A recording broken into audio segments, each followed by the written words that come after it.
Hello, everyone. Welcome back to the Slingshot from levees.org. You all know me, Sandy Rosenthal, and today joining me are our standby panelists, Mr. Rudy Vorkapic and Mr. Stuart Loeb. Hey, Stuart. Hey, Rudy. Hey, Sandy, Hey, how are you Sandy. today?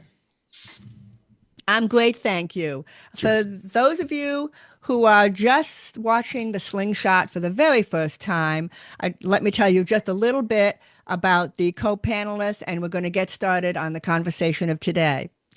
Mr. Rudy Vorkapic was originally from Chicago, and he moved to New Orleans with a story that started out like this. Well, there was a girl. He moved here the year before. He moved here the year prior to Hurricane Katrina, and after the levees broke during the storm, started the satirical newspaper The Levee with the motto, "We hold nothing back," which those of you watching on video can see behind Mr. Vorkapic. This was the first newspaper of record that actually laid blame where it belonged, and that is at the feet of the Army Corps of Engineers for the flooding of New Orleans during Hurricane Katrina.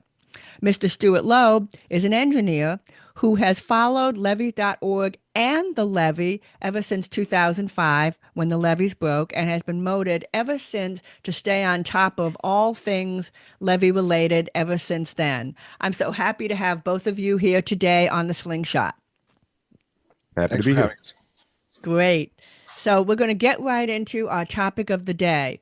And the topic of the day is selected because we felt that this filled our mission, which is to offer coverage and commentary on global events which matter most to you, our listeners. And today we're here to discuss the changes in the federal government that are affecting us all in different ways. For some, the radical changes in Washington are exactly what people voted for.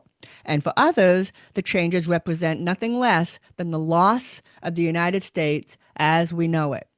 So today, the three of us here, completely unrehearsed, are going to discuss which of these issues we consider most important to each of us personally.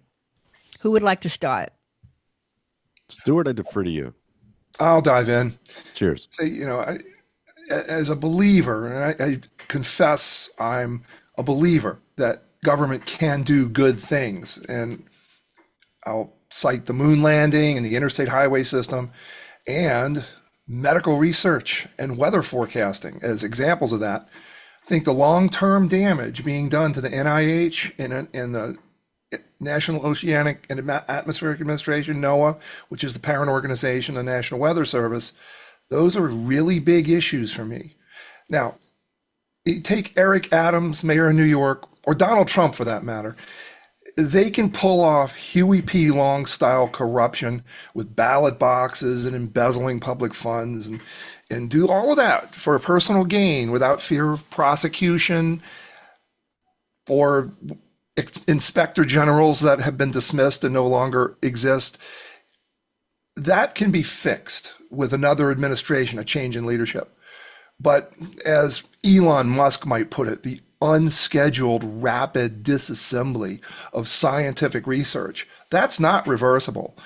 You can't just start it back up with a change of leadership. Bringing science back up to speed could take decades to fix, or it could be lost forever. If you cut out William Röntgen or Albert Einstein or Jonas Salk out of history, by defunding them, by making them do something different that, they instead of their original research, where would we be today? And I'll also throw in the saliva research on Gila monsters that yielded Ozempic.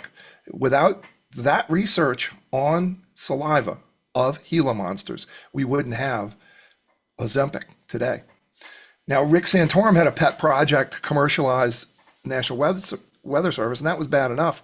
But Project 2025, which we are pretty clearly seeing is being implemented despite the candidate Trump's attempt to distance himself from it, they want the National Weather Service to be entirely focused on performance and achieving specific results and getting out of the climate prediction business altogether. So there's an immediate threat to our scientific body of knowledge and also the United States' primacy in that field. And so that is my biggest issue. There's so many out there that you could pull down from the bulletin board. That's the one for me. Thank you. Beautiful. Thank you, Stuart. It really was. It really was beautiful. Rudy, your turn. Well, for me, I am absolutely devastated by all of these executive orders. I am a firm believer in the rule of law.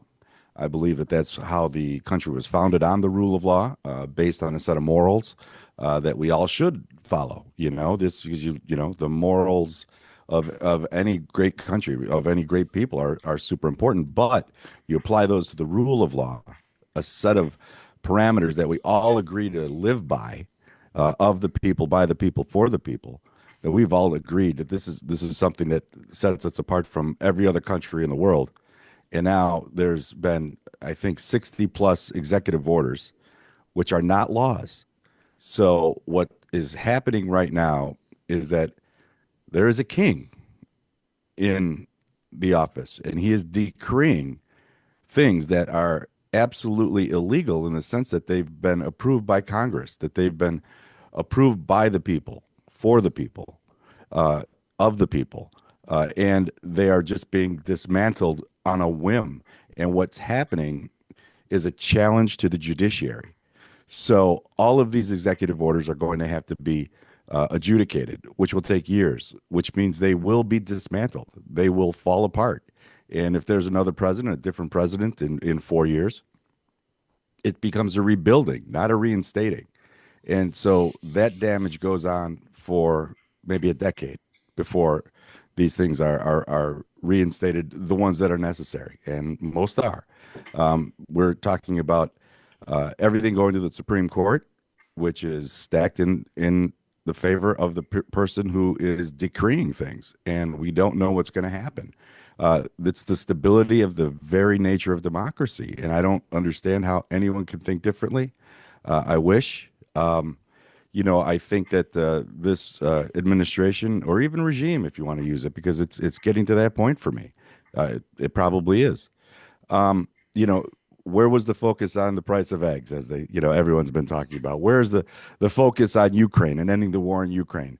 That immediately fell to the wayside, and it just proves that we're talking about market forces and international forces that take time. But what he's doing is plucking the low-hanging fruit that he wants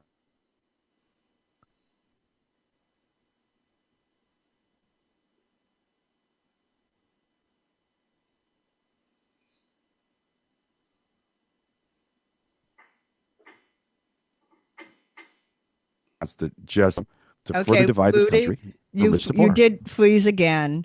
So you froze right when you said what the president is doing. He's plucking the low-hanging fruit. Cheers. Okay. Darn it. Darn it. I don't know why this is happening, Sandy. Hold on. Let me reinstate. Let me come back. Ooh, I don't know. I hope he didn't launch completely back out, because I guess I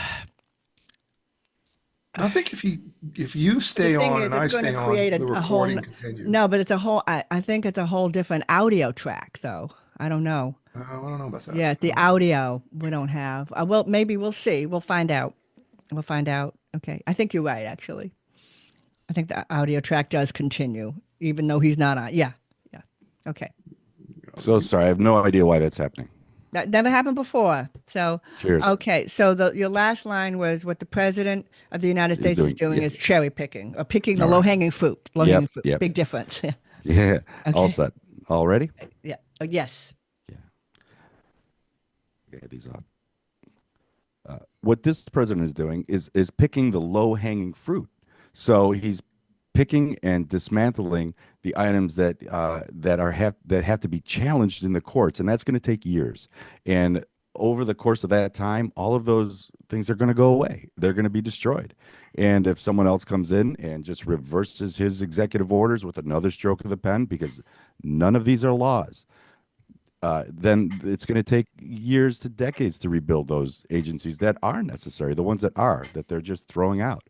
And the fact that these aren't laws, that no representative that has been voted on by the people is being forced to take a stand and to make a vote and to put their vote on the record, and that they're just letting one man decree things is not democracy. It is not America. And I don't understand how anyone can argue with that. These should be, I mean, they have control of all three sectors of government.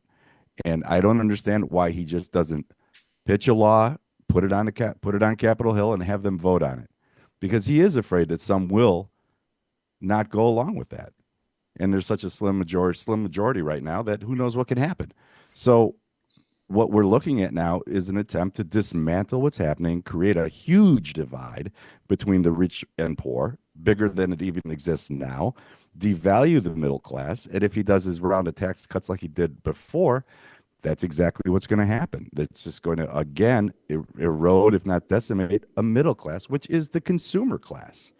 So everything that he's trying to do flies in the face of anything that has to do with prosperity of the people, by the people, for the people. And that's what terrifies me. Very well said. One of the purposes of having such a setup, a format, is that the three of us can disagree on some things too.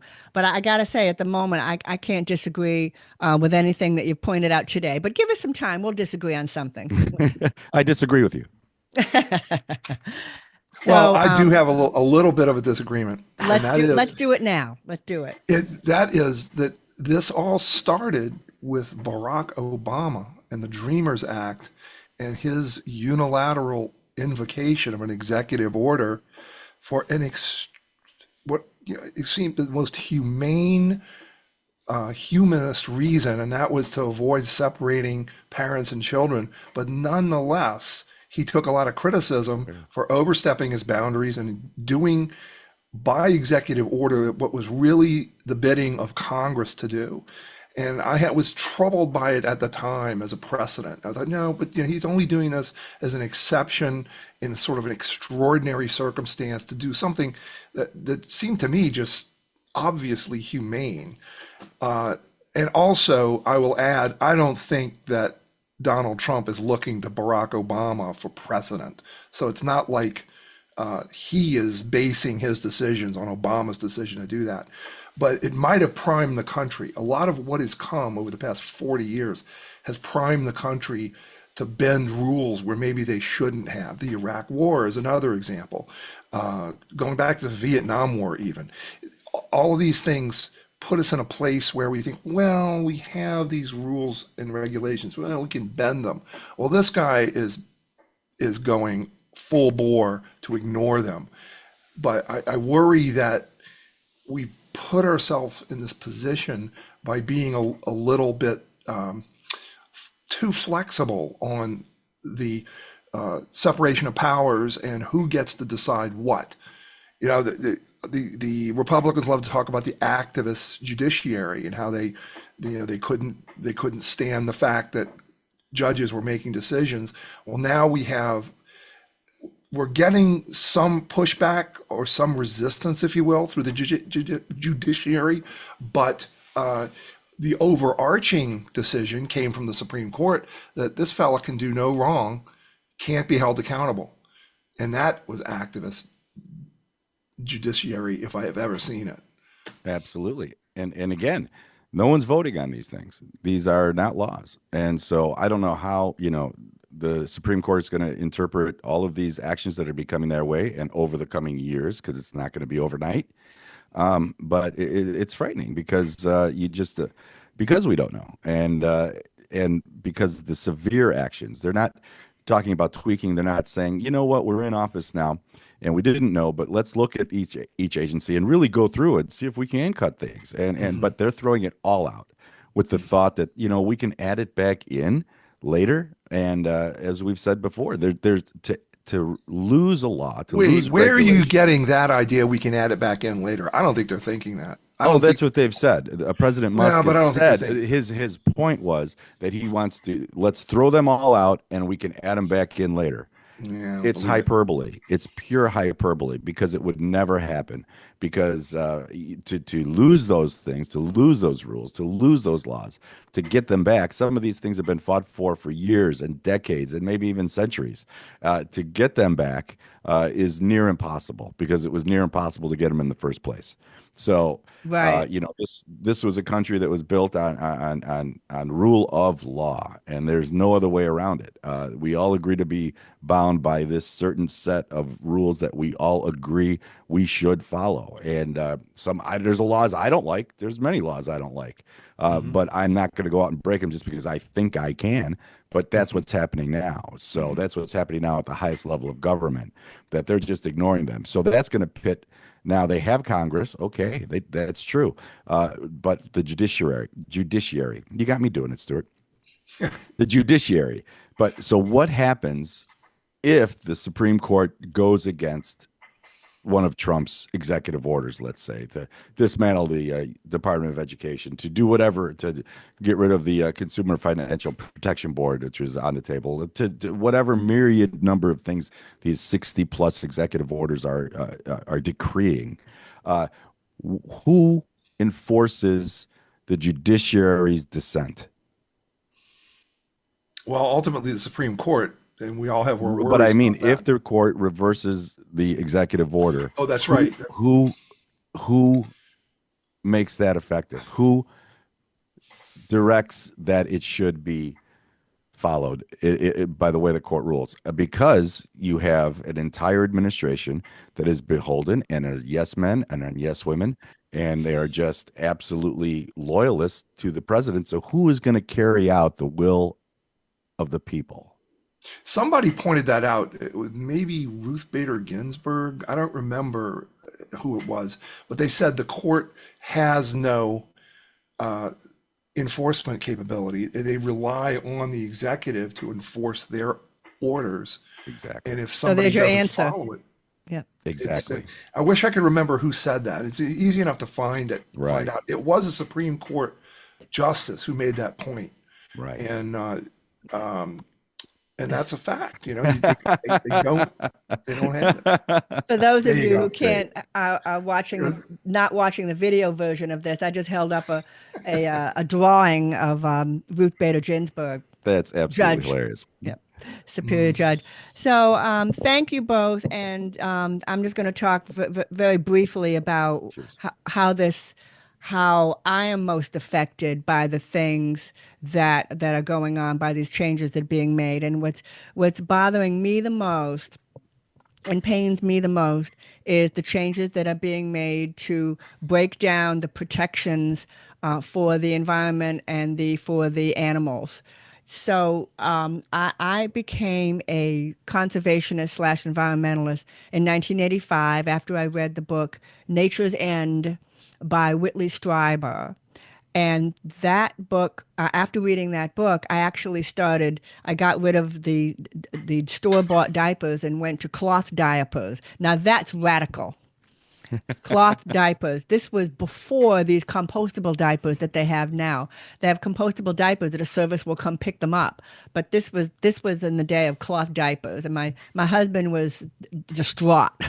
He did not like that at all. But I am a hardcore conservationist slash environmentalist. I'm watching with despair at these laws being gutted, at these institutions being gutted by the president.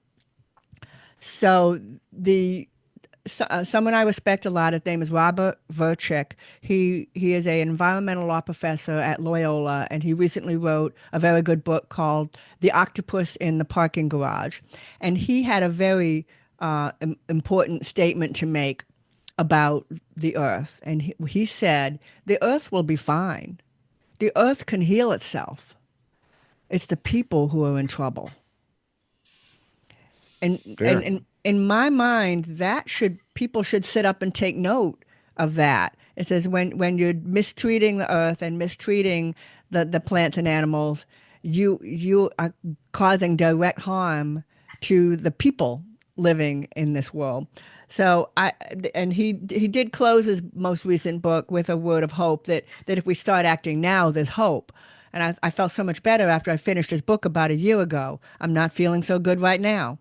And I But was going to say, how long ago was it that he wrote that? So, you know what I mean? it was It's published probably about a two or year three ago. years back, right there, where he had those thoughts, and that's the scariest part because this is not, this is not us being radical or liberal or whatever. That's just not it. I mean, if you don't believe us, if you don't think we're citing truth, just look at your insurance rates.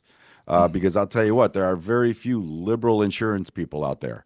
And so they know the reason why we're all paying so much for insurance is because they know what's coming. They know what's happening. They know the forests are drying out. They know their wildfires are coming. They know the storms are worse. They know all this. So that's why they're dropping people left and right. I made the joke during Katrina that the only thing that they're not covering anymore is risk. you know and so that's where we're at right now because an insurance company, they don't have a few natural disasters, and that adds up fast. And so that's why we're all paying through the nose. It's unsustainable. It's largely unsustainable, especially with all the changes coming, changes in insurance regulations. All those will be gone. So that means that there'll be no safeguards for people, and it's coming. It's coming down the pike. And so, I mean, where are we going? What are we? Certainly, the next 4 years are going to do nothing to address climate change. That's just out the window. It's drill, baby, drill. And, and it's just going to be rough. It's going to be I don't know where this is going. And I didn't know 4 years ago. I didn't know 8 years ago. I certainly don't know 4 years from now. It's obviously getting worse. It's going to get worse. And I wish there was more optimism. I wish I had some little light to say, you know what, there's some reason somewhere, this reason like in reasoning, somewhere amongst those that are in control of what's happening, and it's non-existent in my eyes. And I have two daughters, it's both teenagers, and I look at them and I see all this debt that's coming down the pike for them, let alone the climate change, and it petrifies me. It absolutely terrifies me as a parent, let alone as someone who expounds like fact-based information. So where we're going, it's definitely uncharted waters like never before. Let's take a little turn here, and ask ourselves, each of us, well, where's there the hope? Um, I'd be happy to start. In my Please. mind, the Thank hope you. in my mind, the hope is don't give up.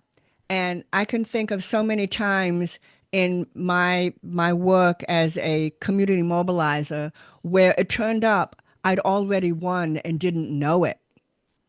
I'd already succeeded at what I was trying to get and didn't know it yet. However, had I given up when I wanted to, that end wouldn't have happened. So I I feel that the hope is to continue not to give up. Continue, and if what you're working on isn't working, well, try something else. Because one thing we know for sure, especially all of us in this room, in this chat room here, are over 50. So I think, and one No. thing All right, my that was first you, lie. Rudy, right? Um, one thing we've learned is that you have to keep trying different things. And if you keep trying the same thing, it's not working, well, try something else. There's a saying, if keep doing the same thing, that's what helped me here. There's a phrase, if you keep doing the same Well, thing and it's not working, yeah, it's the definition of insanity. yes, thank you. That's the definition of insanity.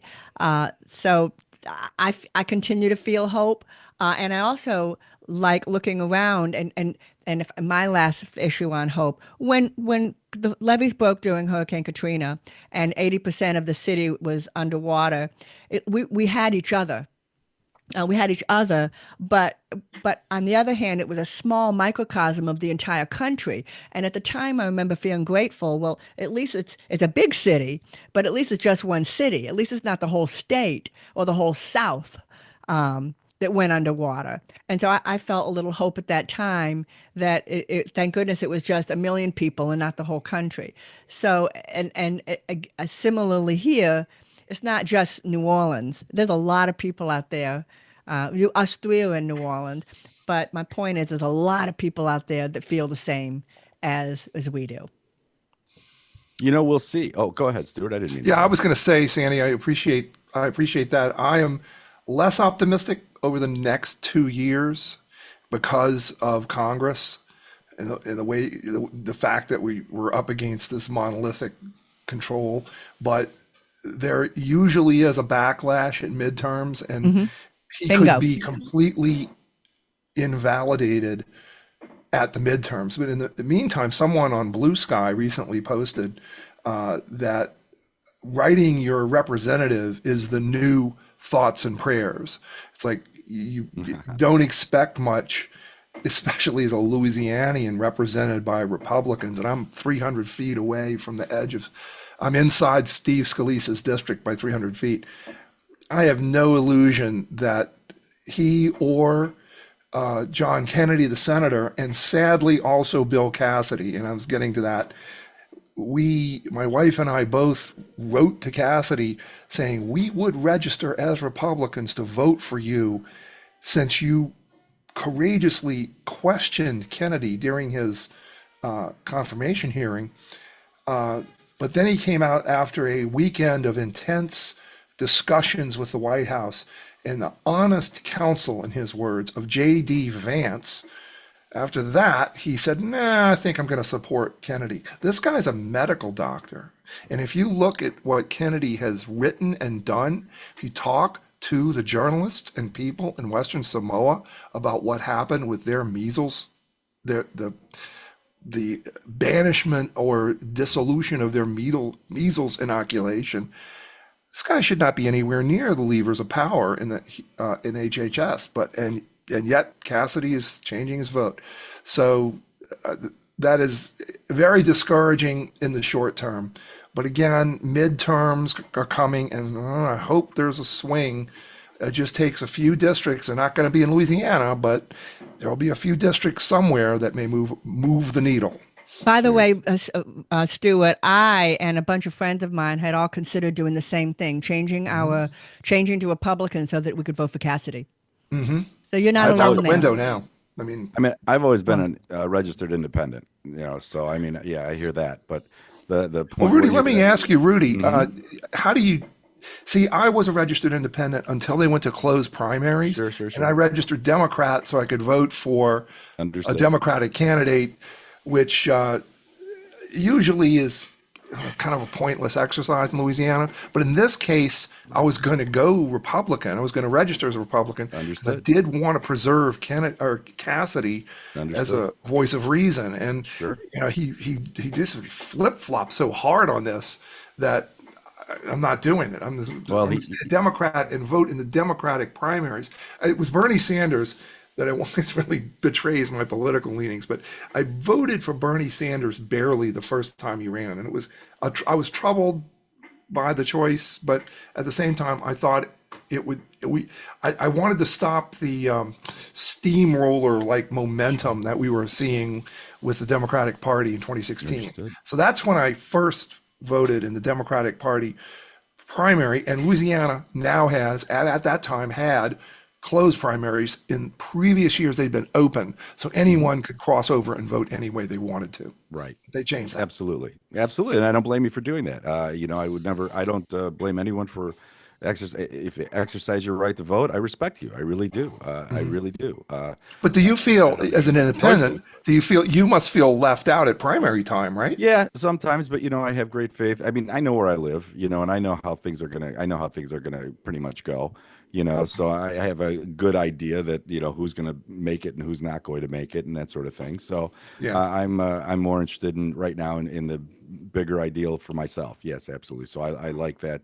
I enjoy being an independent. I enjoy telling people that I'm an independent. Like I said before, I call myself a flaming centrist. That's it. And I mean, I highly believe in the middle.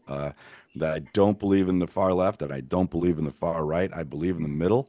I believe in fact-based information. I believe in presenting it. I believe in explaining it. I believe in hearing it. And Sandy, you asked what is where is hope? In my mind, the first thing that came to my mind was that we should all adopt a new pet and name it Hope, because I think that's about it. Get, Unlike Stuart, get a new pet the and name it Hope. you get a Yeah. pet, name it Hope, because that's the only place hope will exist right now. Is how Uh, far down the hole are we going to go in the next 2 years well, before? that's just it, and And and then I think also, far. it's not a given that Congress will flip back, True. especially if media is controlled and they've done away with alternate channels.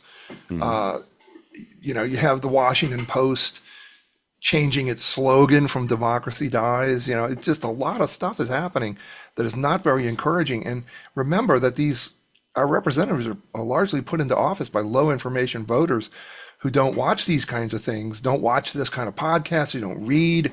Yeah. They hear stuff in the last 2 weeks before an election and make a decision on who sounds best.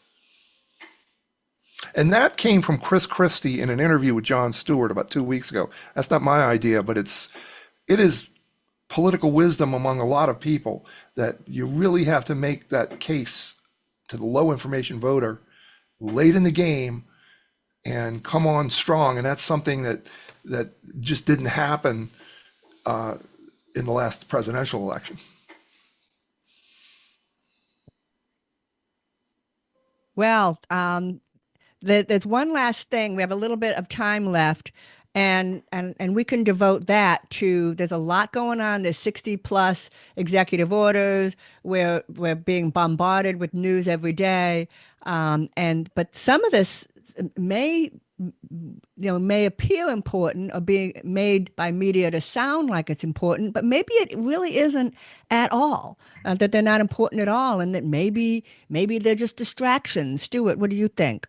Well, that goes to, I have a title on my notes for this episode called Flooding the Zone. It's exactly right. That is the strategy laid out by Steve Bannon in 2016. Flood the zone with beep. And that way you can't latch on to anything. And it's causing divisions within the Democratic Party. You have, is it Chris Murphy in Connecticut saying we have to fight on every front? And then you have Hakeem Jeffries and